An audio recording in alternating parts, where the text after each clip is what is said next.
Who are the unspeakable victims of COVID-19? Prize-winning author and Professor of African History at King's College London, Toby Green, has an answer to that question, and he's written a book about it. The COVID Consensus is a data-driven catalogue of Western power and hypocrisy that's doubled down by global lockdowns, which inevitably crush the poorest nations. And as we can see in our own backyard, the consequences are grim, and there's no stopping the trend. For more, let's cross live now to Toby Green in London. Toby, your time is very much appreciated. Thank you.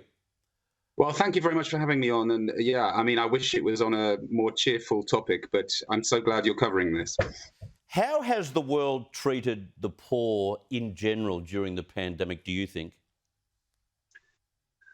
I'm afraid I think it's been disgusting is the only word I can use, actually. It disgusts me every day. You know, I receive messages. I speak to people regularly on the African continent, and I receive messages now from people in India, from Indonesia, from countries, and really, I mean, I think, here we are talking remotely, and this is great, and it's opened up many possibilities for people who can work remotely at home, and lucky for us. But there are so many people around the world who simply can't do that, who need to go out every day to survive. And what we do know is that poverty in very poor countries kills people. That is a very well-known fact. The World Health Organization itself says that under fives, 45% of all deaths of children under 5 is caused by malnutrition.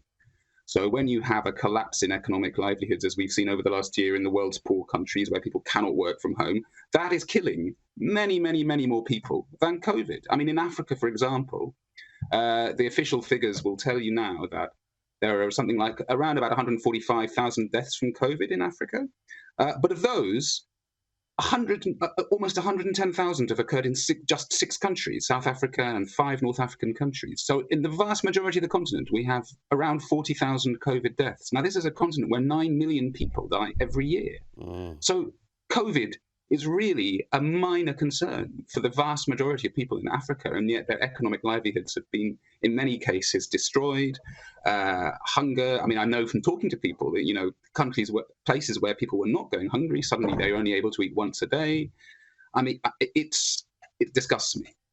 And of course, in this verve to try and lock people down and separate people and social distance them, we've also decided to drop some of the most important vaccination programs that occur in third world countries too, haven't we?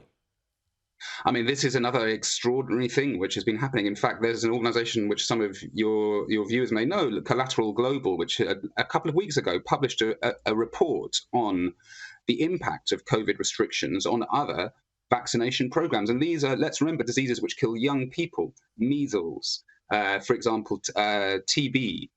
These are diseases which kill young people, and it's a shocking report. It suggests that in 60 countries, the vaccinations of 80 million under 1-year-olds have been affected, and these are diseases, as I say, which kill kids, young kids, and these vaccination programs in Mozambique, for example. There was a report on this site, Collateral Global, from a Mozambican doctor, which described how regular vaccination programs haven't been carried out for a number of reasons. Fuel shortages, for example, caused by the economic crisis brought on by COVID restrictions. I mean, the catalogue is extraordinary, and there's not a question that it's killing, many, many more children than COVID ever will in these countries. Well, that's interesting because the most stupid approach to lockdowns has been to close schools, given what we know about kids not being great carriers, right? The stupidity of that will have ramifications in their lives forever. I mean, in Australia or in the UK, kids work from home. Although even in the UK, we've had a lot of problems, and there's a big inequality issue, of course, in rich countries as well. Kids who don't have good internet access, kids who live, for whatever reason, it's difficult for them to learn in those circumstances. But imagine a country like Angola, for example, which I know quite well. I've been speaking to people there regularly.